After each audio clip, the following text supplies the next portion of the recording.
Black joy is revolutionary. Or why writing black doesn't equal trauma or pain. As a writer, do you need to pick a side? Do you either write the radical revolutionary type of love story, or do you write sweet, wholesome, hometown stories, or inspirational stories, or stories about finding love and helping the community? As a writer, what is your role? Are you responsible for documenting the injustices that you see? Are you responsible for recording the problems and the difficulties of growing up in an inner city? Or can you write stories about aspiring doctors and lawyers? Can you write stories of accomplishment, of achievement? As a writer, as an African American writer, as a Black writer, what is your role? What is your responsibility? Hello. This is Elizabeth Griffin, the Black romance writer, and welcome back to my channel. As many of you know, NaNoWriMo is fast approaching, and that is National Novel Writing Month. And that will begin November the 1st, and it will end November the 30th. And while preparing for this wonderful writing adventure, I have been looking at the NaNoWriMo blog, and I came across an online article or blog by a woman named Kimberlyn Reed. And I found what she had to say quite interesting, and I'd like to share it with you. It's important to talk about what kinds of stories get represented in mainstream media. Nano participant Kimberlyn Reed tells us why stories centered around Black joy are necessary. As a little Black girl who loved reading, it always saddened me that there was never a Babysitter's Club or Sweet Valley High series in which Black kids were centered, not sidekicks or best friends lacking a backstory, just having fun, going through typical teenage stuff and hanging out with cool kids. The fantasy genre, as much as I loved it, also seemed to have no place for Black people to have the amazing adventures in faraway worlds. That's why, as a middle-aged blurred, I have been on an absolute roll with so many wonderful stories about Black people just existing, and I think there is need to be more of them. Kimberlyn Reed goes on to say, there is room for Black joy in a society that devalues Blackness as a whole, while co-opting and or misappropriating the aspects it finds marketable. This isn't to say there is no need for stories centered around the very real issues of social injustice. End of quote. As I read Kimberlyn's blog, I was immediately thrust back in time to when I was a teenager, and I remembered wanting to read stories about Black girls like myself, but not being able to find those type of stories.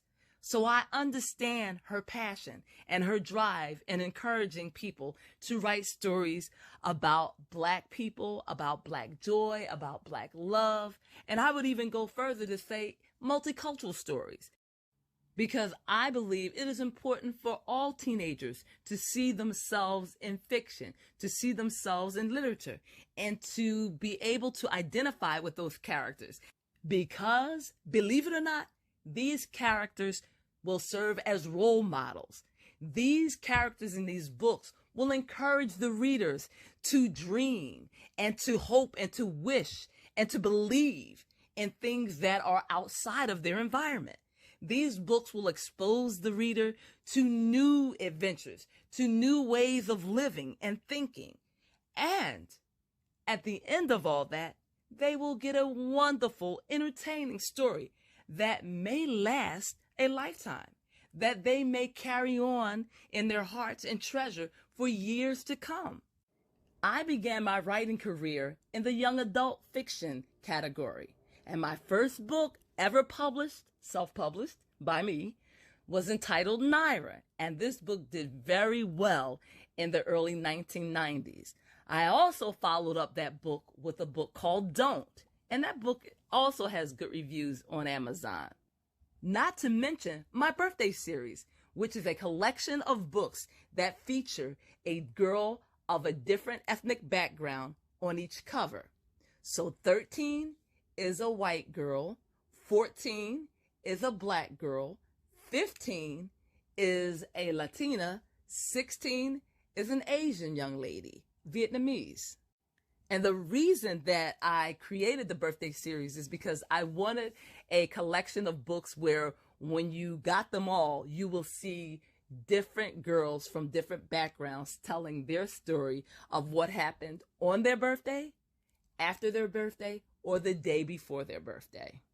So I agree with Kimberly Reed that it is very important for young people to have books that they can read and relate to. As a Black romance writer, I have been in spaces where readers of romance novels have expressed their feelings about being tired of reading trauma love, struggle love.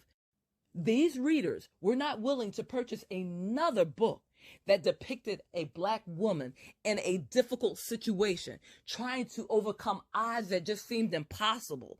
And at the end of the story, the Black heroine never really truly got her happily ever after. And I can understand the views and the feelings of these readers, and obviously these type of books are not for them. But I am happy to say that other books exist. Other joyful books exist. What about Beverly Jenkins or Brenda Jackson?